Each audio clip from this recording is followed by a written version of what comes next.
is going to talk to us about. If you're over 40, you will remember the pop charts being brought to you by the British Market Research Bureau.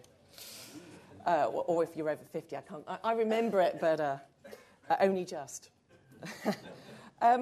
I wanted to start by just telling you about a TNS poll, actually, that we did a few weeks ago, which I think is really illustrative of the fact that this is a moment of change ahead of us. This is a good moment of change. We asked the question, and as always, it was kind of representative across all social groups. Do you believe that Britain is a good place, A, to live in, B, to raise children in, and C, to grow old in? Now, I should have had the figures completely committed to memory, so if when we publish them I'm 1 or 2 points off, then forgive me. But broadly, the pattern was 70% felt it was a good place to live in, 60% felt it was a good place to raise children in, and does anyone want to guess what percent thought it was a good place to grow old in?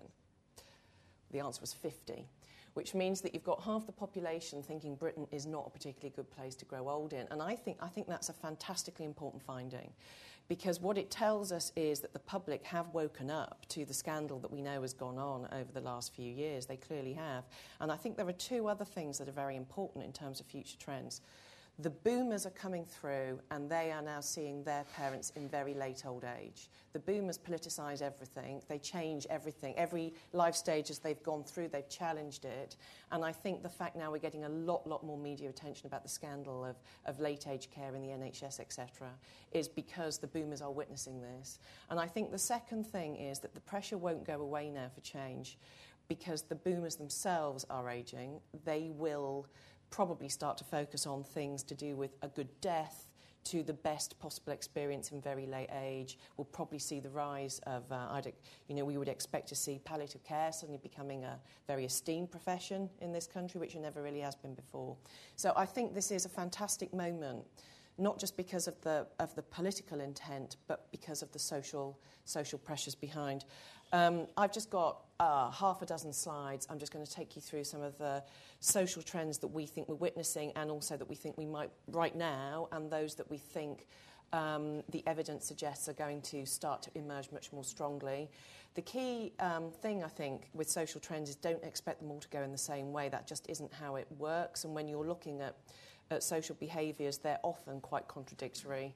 And when anything as significant as a sea change in public opinion comes about, it's normally driven by multiple different reasons. So they don't always seem absolutely to be going in a straight line. I think complexity is part of it. Okay.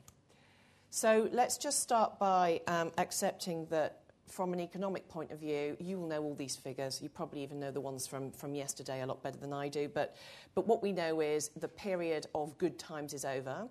And that period of good times did not engender the kind of sustainable household saving habits that we might have needed if we were to now find ourselves in a better position. So the last 2 decades of unprecedented economic growth were not matched by the proportionate amount of saving, and also that kind of bizarre counter-trend of very significant indebtedness, and indebtedness becoming a social norm in the UK. So we start off in a position of financial constraint. We start off in a position with people not having the savings that we might expect, having come out of a period of such growth, and therefore feeling financially constrained going forward. Now, that's not necessarily entirely bad news in terms of policy shift, because perhaps during these more sanguine times, people now pay a little bit more attention. It is easy to not pay attention when year on year you're getting wealthier. So I think that's just the background there that we mustn't forget as we think about the future. So there's increasing financial pressure. There are a series of other key macro trends. The demographic ones don't need to review. You're all incredibly aware of them. I think there are 2 important bigger picture issues, one of which I would refer to as, well, we can call it the insecurity over the withdrawal of state support, but I certainly think Britain is in this kind of impasse where we understand the nature of the relationship with the state is changing, but as yet our behaviours haven't shifted. And I actually think the Dilnot Commission may have a real impact in terms of driving that trend in whatever direction it's going to go in, depending on how ruthlessly clear we are with the public about what will happen if they don't make personal provision for themselves. I also think there's something else going on about a potential shifting into generational contract, largely to do now with people. I've said this sort of in previous presentations. We are just beginning to hear in the focus groups we do, people talking about the fact that they don't think they'll be leaving anything for their kids. They're going to invest in them now. They're going to pay for them to get to university, etc. There's quite a middle-class debate because it's generally the middle classes who've worried or had the luxury of thinking about inheritance. But definitely an understanding that things might be different. I'm going to spend on them now, and then people kind of going, I don't think there'll be anything left when I die. So a shifting intergenerational contract perhaps. But what I'm going to do is just give you a little bit of background on that issue around public awareness. Whether it's a lack of awareness or a deliberate lack of awareness isn't really the issue. What matters is the behaviours we're seeing. So the last decade, there is a team in TNS who specialise in understanding personal finance and do a lot of work with DWP and the FSA on actually, they've done a lot of work on trying to improve the way in which pensions are communicated and a lot of work around the 2012 reforms. And the finding that just comes out again and again is this kind of apathy towards retirement planning. And it's about there never being a moment where people necessarily get to grips with it. So you're either too young, you're too busy, you're too poor, or you've left it too late. And what you will see again and again is people articulating it in that way, that the moment never quite happened when they got to grips with it. And then at the point at which they started to get very worried about it, they had huge competing financial demands on themselves. And then also there has been a sense from the 80s onwards that people who own their own homes felt very secure that there was an asset there. Not quite understanding what that asset might do for them, but nevertheless thinking, well, house prices going up, I'm getting richer, I've got an asset. One of the reasons perhaps why retirement planning hasn't been taken quite as seriously as you otherwise might expect it to. So around 2 in 5 people aged 65 plus do not feel financially prepared to meet the cost of their old age. You would expect to see a socio-economic difference. Those who are in social group ABC1, therefore the more affluent, a little bit more prepared to meet the cost than those who are in lower income groups, C2DEs. Men more likely to say they feel prepared than women, more likely to say they feel prepared. In all conversations about finance, it is just generally the case that men are a bit more gung-ho. It might well be that they literally are more financially prepared. Actually, some of the evidence would back that up. But they are more also likely to say that they have all the information that they require, etc. Now, where I think there is just a fascinating and important social trend developing is this idea of responsibility. And so this is a question specifically asking people, who do you think is responsible for covering the cost of care and support in old age? But what I could tell you is that for the last 10 plus years, we have been seeing a slow but ongoing shift in terms of the public. When you ask them about any public service, or being much less likely to say it's the government. There has been this sort of slow creeping move towards it's both of us. So a move away from believing only the government should pay for things to a more of a sort of shared responsibility model. Now, where I would say this just doesn't add up as yet is that whilst you have people recognising that the government and individuals should be doing things together, and you've now only got around a quarter who believe it's just the government who should be supporting this stuff, although you're more likely to believe that if you're lower income or if you're elderly. What we don't yet have is the behaviours, which are, okay, so I'm going to take responsibility myself. So in any sort of 2-hour discussion you might have with a group of the public on this, you will see them go through all of the kind of emotions of, oh no, well, we couldn't possibly afford to pay for all of that, as in, as a taxpayer, I can't carry that burden, all the way around to, well, that's not very fair. So we really are in this moment of just...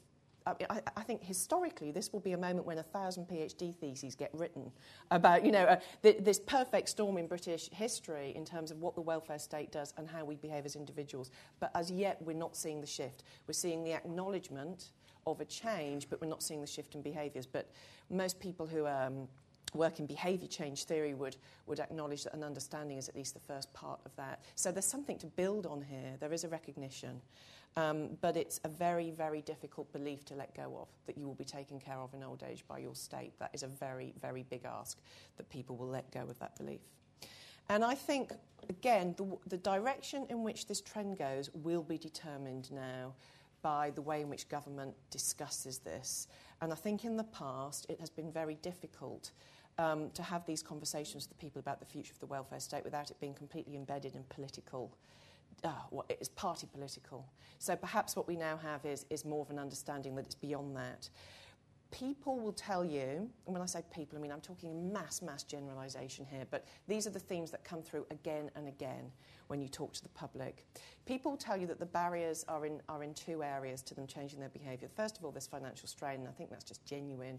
We've got used to believing that things that our grandparents would have seen as being vast luxuries are now normal. So to not have a family holiday is now seen as something that really isn't acceptable.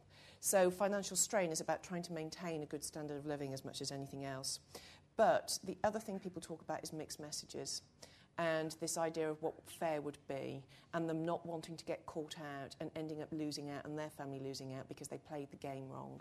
So clarity and a kind of central understanding and agreement of what fair looks like is going to be quite key. So I think, if we were going to talk about this in big macro trend terms, we are at the heart of a renegotiation of the cradle-to-the-grave contract. I think the public kind of understand it, find it absolutely terrifying, are caught in the headlights and are not changing their behaviours. And so I think this is a time for quite strong communication about the future. And then, as with all of these things, it takes a long time to drive the changes. And if you think about the challenges around pension reform and how hard government departments have worked to communicate to people and to support better behaviours, and ultimately in the end it turned out to be more of a stick than a carrot really, or at least a very strong nudge in terms of the solutions. I think that there will be an element of that in this. So, last couple of slides really. Key social trends in the longer term, and these are just ideas that we have drawn from looking at these things over many years from many different ways. How might the changing shape of families and the financial commitments impact on families into the future? I think there is this issue potentially of the end of intergenerational household capital, not wishing to overstate it because I'm not an economist and someone who is might have a much better model that would challenge this. So this is coming really from qualitative research with people and the way they discuss their futures. It is not based on economic modelling. But there is the conversations that you have with people are about their increased financial burdens. Issues now around the middle classes getting their kids through university is having a big impact on the way people are planning for their future. And actually, just is this the end of a cultural expectation of inheritance? One thinks that there is something in that, certainly for key parts of society. I think the flip side of that then is this idea of poverty in inverted commas for an extra decade. Whether or not we're moving to more of a European model where actually your kids just don't leave home for a good while longer. And you've already seen strong shifts there into the 80s, into the early 90s. Kids went to university, obviously far fewer of them, but they didn't return home again. They left home earlier. And also children who weren't going into tertiary education would leave home, set up home independently and get married earlier. And I think we have already got this, we've already got this trend of the boomerang kids who come straight back after university and they're broke and they can't afford to get on the housing ladder. So we've got a lot of changes going on there. This looks like it is set to intensify that. And I think the other issue then is hypermobility. I think there are a lot of anecdotes about how society has changed that are often not supported by the evidence, but this is an area where there is evidence that we just move a lot more. And compared to a generation previously, we are more likely to be at a distance from our parents.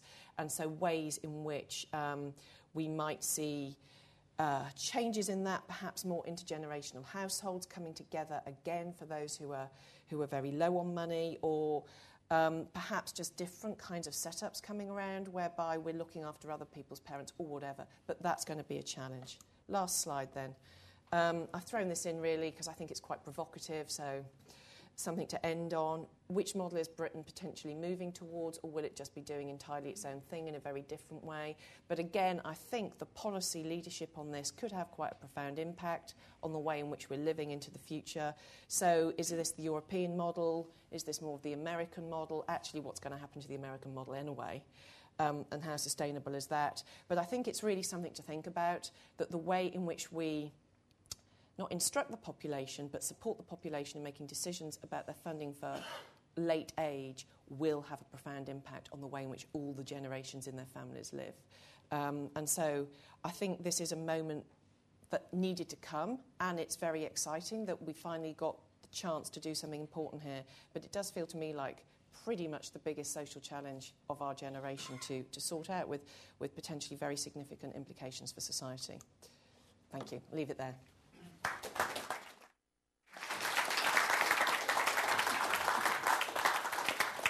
Thanks, Michelle.